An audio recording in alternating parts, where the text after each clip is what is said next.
First agriculture ರೈತರೇನಿದ್ದಾರೆ ಈ negative thoughts ಅನ್ನು ಬಿಟ್ಬಿಡ್ಬೇಕು. ಕೃಷಿ ಕ್ಷೇತ್ರ ಆಗಿರ್ಬೋದು ಅಥವಾ ಉದ್ಯಮ ಕ್ಷೇತ್ರ ಆಗಿರ್ಬೋದು, ಸಮಸ್ಯೆಗಳು ಬರುವಂತದ್ದು ಕಾಮನ್ ಆಗಿರುತ್ತೆ. ಈ ಕ್ಷೇತ್ರದಲ್ಲಿರುವಂತಹ ಅಂದ್ರೆ ನುಸಿ ರೋಗ ಆಗಿರ್ಬೋದು, ಯಾವುದೋ ಒಂದು ಬಾಧೆಗೆ ಅದು ಒಳಗಾಗುತ್ತೆ. ಈ ರಂಬೂಟನ್ ಹಣ್ಣಿನಲ್ಲಿ ಯಾವ ರೀತಿಯ ರೋಗಗಳು ಬರುತ್ತೆ, ಅದನ್ನ ಕೀಟನಾಶಕಗಳೆಲ್ಲ ಇರುತ್ತೆ. ಸೊ ಅದನ್ನ ಯಾವ ರೀತಿ ಮ್ಯಾನೇಜ್ ಮಾಡುದು ಅಂತ ಇಲ್ಲಿ ನಾನು ಏನು ಹೇಳಬಯಸ್ತೇನೆ ಅಂತ ಹೇಳಿದ್ರೆ, ಫಸ್ಟ್ ಅಗ್ರಿಕಲ್ಚರ್ ರೈತರೇನಿದ್ದಾರೆ ಈ ನೆಗೆಟಿವ್ ಥಾಟ್ಸ್ ಅನ್ನು ಬಿಟ್ಬಿಡ್ಬೇಕು. ನೆಗೆಟಿವ್ ಥಾಟ್ಸ್ ಏನಂತ ಹೇಳಿದ್ರೆ, ಯಾವುದೇ ಒಂದು ವಿಷಯಕ್ಕೆ ಬಂದಾಗ ಅಲ್ಲಿ ನೆಗೆಟಿವ್ ಏನಿದೆ ಅಂತ ಫಸ್ಟ್ ಹೇಳೋದು. ಆನಂತರ ಯಾವ ಥರ ಬೆಳೆಸ್ತೇವೆ ಅನ್ನುವಂಥದ್ದು ಮುಖ್ಯ. ಯಾವ ಥರ ಬೆಳೆಸಬೇಕು ಆ ರೀತಿಯಲ್ಲಿ ಬೆಳೆಸೋದಿಲ್ಲ, ಅದೊಂದು ಸಮಸ್ಯೆ. ಇಲ್ಲಿ ಇದರಲ್ಲಿ ಅಂಥ ಏನು ರೋಗ ಬರುವಂಥದ್ದು ಆ ಥರ ಏನಿಲ್ಲ. ಅಡಿಕೆಗೆ ಹೋಲಿಕೆ ಮಾಡಿದರೆ ಇದು ತುಂಬ ಈಸಿಯೆಸ್ಟ್ ಒಂದು ಕ್ರಾಪ್ ಅಂತ ಹೇಳ್ಬೋದು. ನಾವು ವಾರಕ್ಕೆ ಒಂದೆರಡು ದಿವಸ ಇದರ ಒಟ್ಟಿಗೆ ಸ್ವಲ್ಪ ಟೈಮ್ ಕೊಟ್ಟರೆ ಮಾಡ್ಕೊಂಡು ಹೋಗ್ಲಿಕ್ಕೆ ಆಗತ್ತೆ ಈಸಿಲಿ. ನೀರು ಇದಕ್ಕೆ ಸಾಧಾರಣ ಒಂದು ಜೆಟ್ಟನ್ನು ಹಾಕ್ತೀವಿ, ಒಂದು ಗಿಡಕ್ಕೆ ಎರಡೆರಡು ಜೆಟ್ ಪಾಯಿಂಟ್ಗಳನ್ನು ಹಾಕ್ತೇವೆ.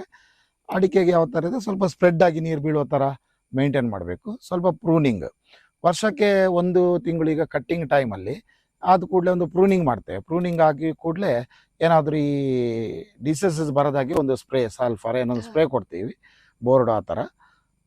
ಮತ್ತು ಅಂಥದ್ದೇನಿಲ್ಲ, ನೀರೊಂದು ಕೊಟ್ಬಿಟ್ಟು ಗೊಬ್ಬರ, ಪುಡಿ ಗೊಬ್ಬರಗಳನ್ನು ಜಾಸ್ತಿ ಹಾಕಬೇಕಾಗ್ತದೆ. ಆರ್ಗ್ಯಾನಿಕ್ ಗೊಬ್ಬರಗಳನ್ನು ಎಷ್ಟು ನಾವು ಬಳಸ್ತೇವೆ ಅಷ್ಟು ನಮಗೆ ಆದಾಯ ಜಾಸ್ತಿ, ಆ ಫ್ರೂಟ್ ಸೈಜ್ ಕ್ವಾಲಿಟಿ ಜಾಸ್ತಿ ಬರ್ತದೆ. ಓಕೆ, ಇದರ ಕೊಯ್ಲು ಬಗ್ಗೆ ಹೇಳೋದಾದ್ರೆ ಏನ್ ಹೇಳ್ತೀರಾ? ಮತ್ತೆ ಇದರ ಇಳುವರಿ ಬಗ್ಗೆ ಹೇಳೋದಾದ್ರೆ, ಈಗ ನಮಗೆ ಒಂದು ವರ್ಷಕ್ಕೆ ಯಾವ ರೀತಿ ಇಳುವರಿಯನ್ನ ನಾವು ತಗೊಳ್ಬಹುದು ಅಂತ ಹೇಳಿ, ಇದರ ಒಂದು ಅಂದಾಜು ನಮಗೆ ಪ್ರಾಫಿಟ್ ಅಂಡ್ ಲಾಸ್ ಹೇಳೋದಾದ್ರೆ. ಇದು ಬೆಳೆಸಿ 3ನೇ ವರ್ಷಕ್ಕೆ ಫಸಲು ಸ್ಟಾರ್ಟ್ ಆಗ್ತದೆ. 3ನೇ ವರ್ಷಕ್ಕೆ ಒಂದು ಮರದಲ್ಲಿ ನಾರ್ಮಲಿ ಒಂದು 20-25 kg 30ರವರೆಗೆ ಬರ್ಬೋದು. ಆ ನಂತರ ಇದಕ್ಕೀಗ 6ನೇ ವರ್ಷ ಆಗಿದೆ. 6ನೇ ವರ್ಷ ಆಗಿದ್ರೆ ಇದರಲ್ಲಿ ಸಾಧಾರಣ ಈಗ ನಮಗೆ ಈ ಮರದಲ್ಲಿ 70ರಿಂದ 80, ಒಂದೊಂದು ಮರದಲ್ಲಿ 1 ಕ್ವಿಂಟಲ್ ಕೂಡ ಬಂದಿದೆ.